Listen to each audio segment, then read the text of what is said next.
नमस्कार दोस्तों, हमारे चैनल टीनू बिरला वॉइस में आपका स्वागत है। आज की कहानी का शीर्षक है इंसानियत।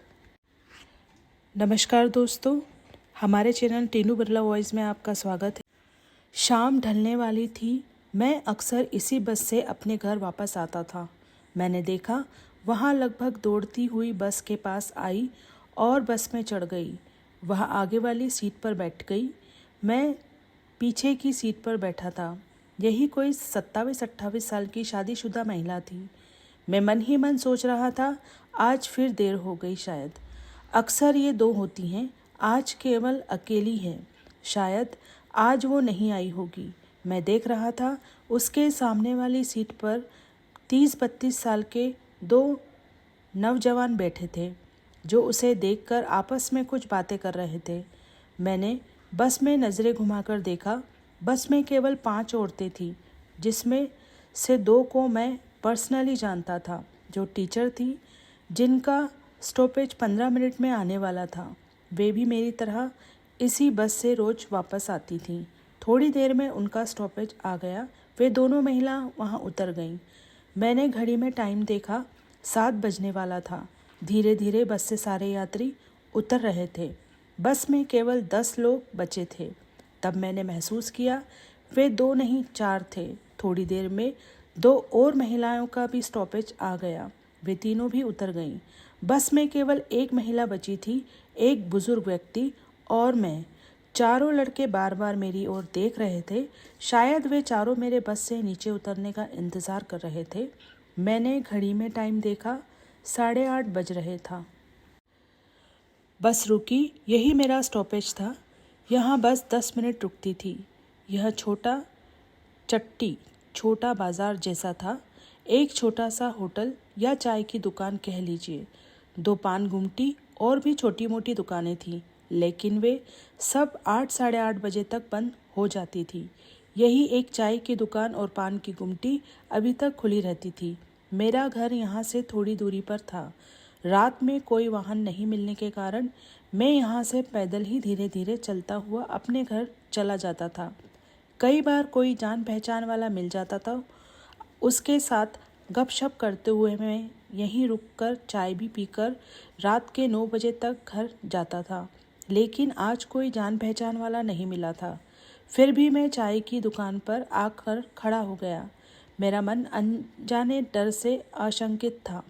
हालांकि ये मेरा वहम भी हो सकता था, क्योंकि उस महिला को घूरने के अलावा अभी तक और कोई हरकत नहीं की थी उन चारों ने।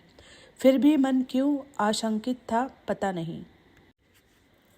इसी अधेड़-बुन में मैं वहीं चाय की दुकान के पास बेंच पर बैठ गया। मैंने देखा वह बुजुर्ग आदमी भी यहीं उतरकर अपने रास्ते चले गए। शायद उन्हें यहीं आसपास ही जाना होगा। मैं भी अपना बैग उठा अपने घर चलने की सोच ही रहा था कि मैंने देखा वह महिला धीरे धीरे चलती हुई मेरे बगल में आकर खड़ी हो गई। उसके चेहरे पर डर और घबराहट साफ दिखाई दे रही थी। मैंने 2 चाय लाने का ऑर्डर किया। उस महिला ने कुछ नहीं कहा, चुपचाप चाय का कप लेकर वहीं बेंच पर बैठ गई। फिर शुरू हुआ बातों का सिलसिला। मैंने पूछा, आज आप अकेली हैं, आपकी सहेली नहीं आई है क्या?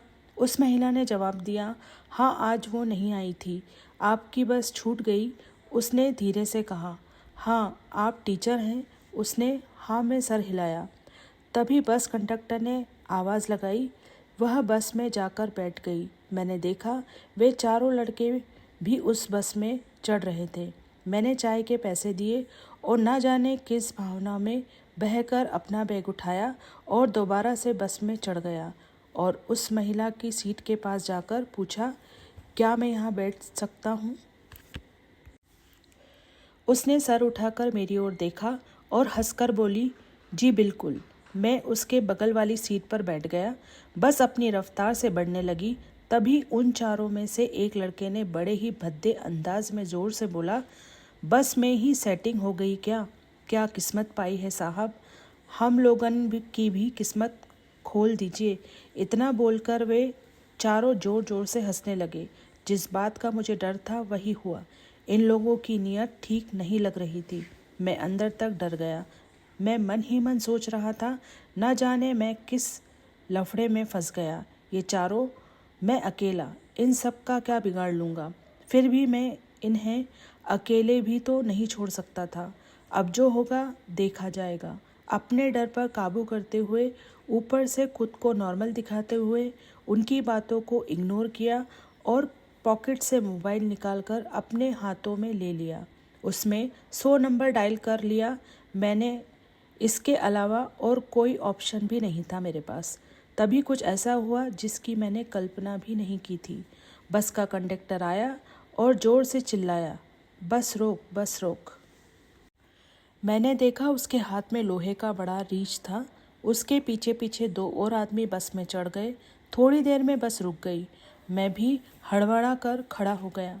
बस कंडक्टर ने उन चारों से कहा, आप लोगों का स्टॉपेज पीछे ही रह गया। आप लोगों ने वहीं तक का टिकट लिया था, इसलिए आप लोग यहीं उतर जाइए। उन चारों लड़कों में से एक लड़के ने भद्दी गाली देते हुए बोला, पहचान नहीं रहा है बे, जो तू यहाँ मुझे नीचे उतारने को बोल रहा है। उसके मुंह से शराब की बदबू आ रही थी, लेकिन कंडक्टर भी कम नहीं था। उसने आओ देखा ना ताओ 2 थप्पड़ खींचकर उस लड़के को दे दिए। वह लड़का थप्पड़ पड़ते ही बिलबिला उठा और कंडक्टर से हाथापाई पर उतर आया। तभी दूसरा लड़का बीच में आकर बीच बचाव करने लगा। बोला, कंडक्टर साहब, हम यहाँ से कैसे जा पाएंगे? आप ऐसा कीजिए कि हमारा बाईपास तक का टिकट बना दीजिए। बस कंडक्टर थोड़ी देर चुप रहने के बाद बोला, ठीक है, तुम लोग पीछे जाकर बैठ जाओ। वे चारों चुपचाप पीछे जाकर बैठ गए। बस अपने रफ्तार से आगे बढ़ने लगी। 20 मिनट में उस महिला का स्टॉपेज आ गया। स्टॉपेज पर मोटरसाइकिल से पहले से ही कोई उनका इंतज़ार कर रहा था। उन्होंने पहले ही किसी को बुला लिया था। शायद उनके पतिदेव थे। वे चुपचाप बस से उतरकर मोटरसाइकिल के पीछे बैठ गईं। उन्होंने मुंह से तो कुछ नहीं कहा, लेकिन उनकी आंखें में कृतज्ञता के भाव साफ झलक रहे थे। मैं भी बस के नीचे उतर गया। यहाँ से मैं अपने घर कैसे जाऊँ ये सोच रहा था, क्योंकि वापस के लिए कोई वाहन मिलेगा इसकी उम्मीद नहीं थी। किसी को मदद के लिए बुलाना पड़ेगा, यही सोचकर मोबाइल निकालकर दोस्त का नंबर डायल करने लगा। तभी मुझे जानी पहचानी आवाज़ सुनाई पड़ी।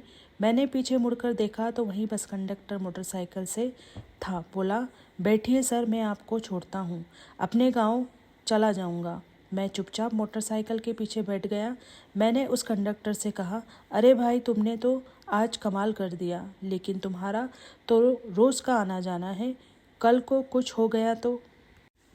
उसने हंसकर कहा, अरे सर, ऐसे ऐसे 2-4 लोगों से तो हमारा रोज़ सामना हो जाता है। पैसेंजर को सही सलामत घर का तक पहुंचाना हमारा काम नहीं, हमारा कर्तव्य भी है। ऐसे सर आपको डर नहीं लगा? आप अकेले और ये 4? उसकी बात सुनकर मुझे हंसी आ गई।